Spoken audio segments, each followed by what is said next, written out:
They called it Devil's Hollow. No signs marked the way, no maps recorded its existence. Yet here it was, a ghost town half swallowed by the relentless desert. 3 adventurers, Matt, Lily, and Jordan, had followed a trail of whispers and forgotten stories to this place, where the sun bleached the wooden remnants of a life long gone. As they wandered the abandoned streets, the oppressive heat clung to their skin like a living thing. The air was thick with the scent of dried earth, a pungent reminder of the desolation that had claimed the town. Each step stirred up clouds of dust that seemed to hang in the air, longer than they should, almost as if reluctant to settle again.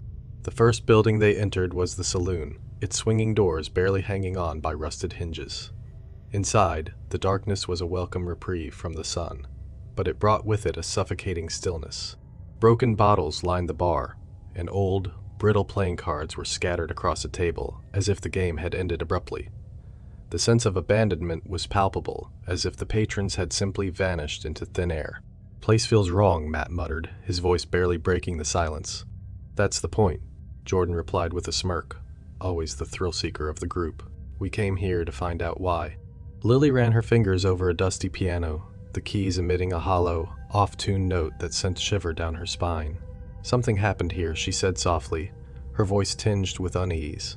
They ventured deeper into the town, passing by a sheriff's office with bars that had long since rusted away, a church whose steeple had collapsed, and a general store with its windows shattered inward. Each building told a story, but none as vividly as the one they were about to uncover. At the town's center stood the gallows, its noose swaying gently in the desert breeze. Matt, Lily, and Jordan approached it cautiously, a sense of dread creeping over them. The wood creaked under their weight as they examined the structure, and that's when they saw it, a weathered plaque nailed to the base of the gallows. The words were barely legible, but one name stood out, Sheriff Jeremiah Coombs. "Looks like he was the one doing the hanging," Matt noted, his voice strained. "But who hung him?" Lily asked, pointing to the remnants of a second, smaller noose, tied off to the side. "And why?" Jordan, ever the skeptic, shrugged. "This is probably just old folklore. Every ghost town has its tales of revenge and restless spirits, but the longer they stood there, the more they felt the weight of the past pressing down on them. The air grew colder, and the sun dipped lower, casting long shadows that seemed to stretch and twist unnaturally. The town was changing, as if waking from a long slumber. The first sign that they were not alone came in the form of a distant, echoing gunshot. It reverberated through the empty streets, the sound impossibly loud in the stillness. Matt and Lily exchanged a glance, but Jordan just laughed it off. Probably just the wind whooping through something. But the gunshot was followed by the faint sound of boots crunching on gravel, a deliberate, measured pace.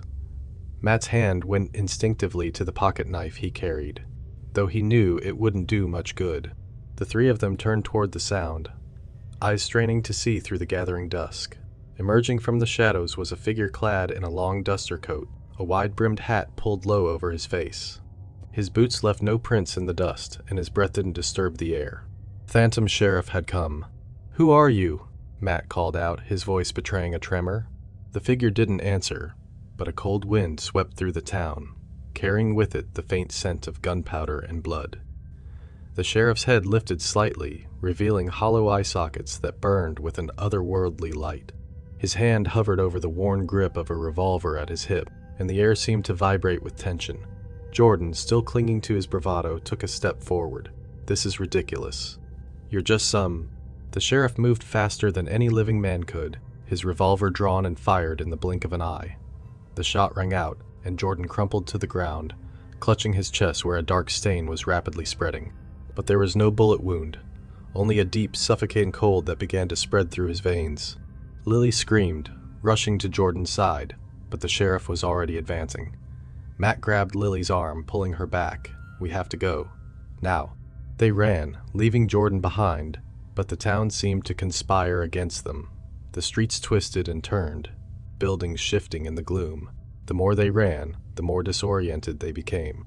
The once empty town was now alive with the sounds of voices, whispers of the dead, rising from the graves they had been denied. Lily stumbled, falling to her knees in the dust. She could hear them now, the voices, pleading, crying, accusing. Matt tried to pull her up, but her eyes were locked on something ahead of them.